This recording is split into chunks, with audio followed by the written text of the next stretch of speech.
dan kita faham daripada sudut tafsir. Maksudnya, ni maksudnya asbabun nuzul dia apa.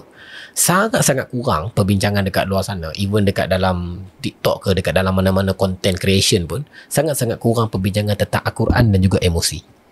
So, buku tu, Cuma Aku, Lukaku dan Tuhanku tu adalah satu usaha saya sedikit lah, sederhana saya, untuk tengok daripada setiap juzuk dan apakah mesej yang paling relate dengan emosi, dengan emotional struggle.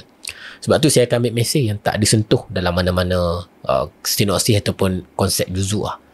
Contohnya macam juzuk 1, poin saya dalam juzuk 1, payung yang memayungi keseluruhan tu adalah menyerah. Alif Lam Mim. Kita kena menyerah dekat Tuhan. Kita memang tak tahu, kita tak tahu. Bila kita menyerah, kita tak tahu, kita mengaku kita tak tahu, barulah la raiba fi, barulah kita nampak bahawa dekat tempat ni, dekat Al-Quran ni takkan ada keraguan. Kenapa kita dihidangkan dengan cerita tentang Nabi Adam? Kenapa Nabi Adam? Sebab Allah nak ajar kita, bila buat salah, menyerah je lah. Kenapa kita didendangkan dengan cerita Bani Israel dan juga Nabi Musa? Cerita tentang mereka yang berusaha nak cari lembu mana warna merah, kan Al-Baqarah tu kan.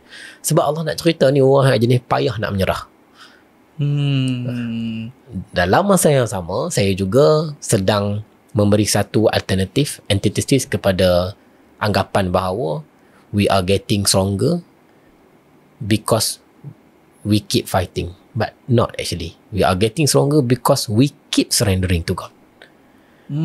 Dia mengubah perspektif itu. Wish, first time saya dengar ni. We are getting, so basically tuan nak push the narrative of kita getting stronger bila kita lagi banyak menyerah. Menyerah Tuhan. Because that's the idea of menyerah.